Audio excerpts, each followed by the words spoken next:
Respected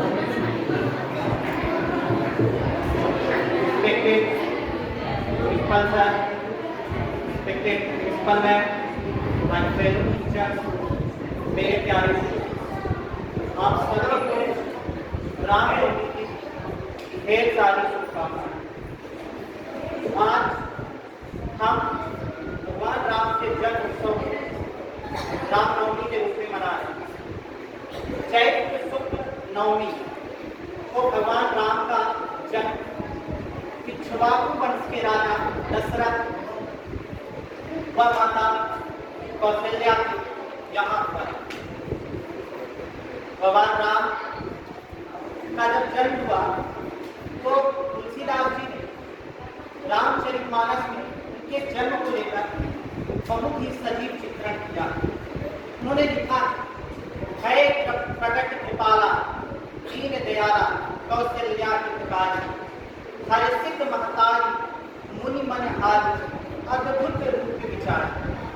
जब उनका जन्म होता है हर जगह खुशियों का माहौल होता है। माता कौशल्या, पिता दशरथ, उनका पूरा ऋषि मुनि, पूरा उनका जो राम राज्य था, सब हर्षित हो उठे।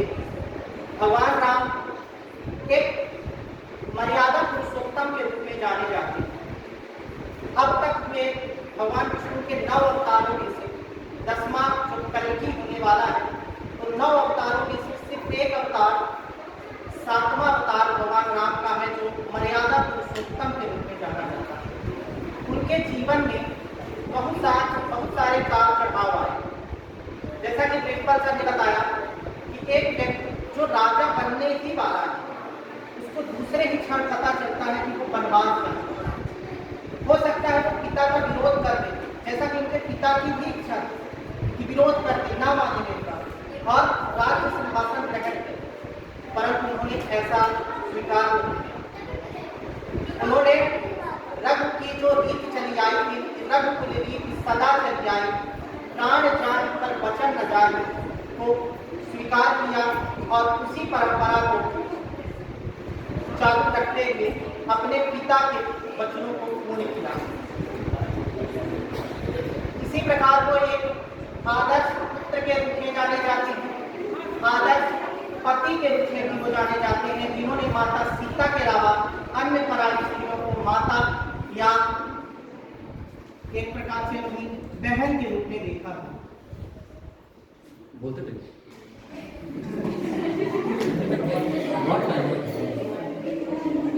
वो एक आदर्श शासक भी रहे, वो एक आदर्श मित्र भी रहे।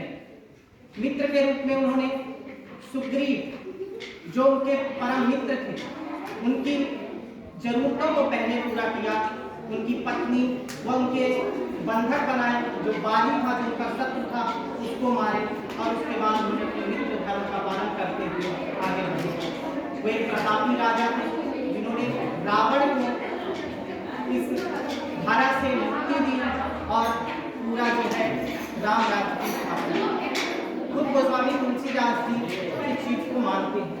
राष्ट्रपिता महात्मा गांधी से एक बार पूछा गया था कि आप अपने सपनों का भारत कैसे देखते हैं। उन्होंने कहा था कि मेरे सपनों के भारत में राम राज्य होना चाहिए। जब उनसे पूछा गया कि आप राम राज्य मतलब ये क्या आप हिंदुओं का राज्य देखना चाहते हैं, क्योंकि कहीं ना कहीं राम को हिंदुओं से जोड़ा जाता है।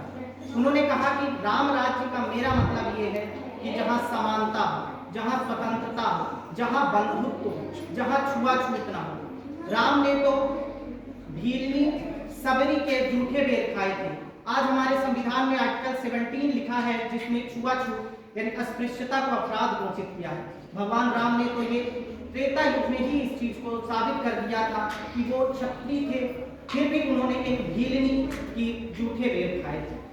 आज हम सब के अंदर कहीं ना कहीं एक रावण रूपी बुराई छुपी हुई है और हमें चाहिए उस रावण रूपी बुराई को बाहर निकालते हुए उस राम रूपी अच्छाई को अपने अंदर ग्रहण करें और तभी हमारे समाज में राम राज्य की स्थापना हो सकेगी। एक बार फिर आप सब लोगों को रामनवमी की ढेर सारी शुभकामनाएं। धन्यवाद। Thank you.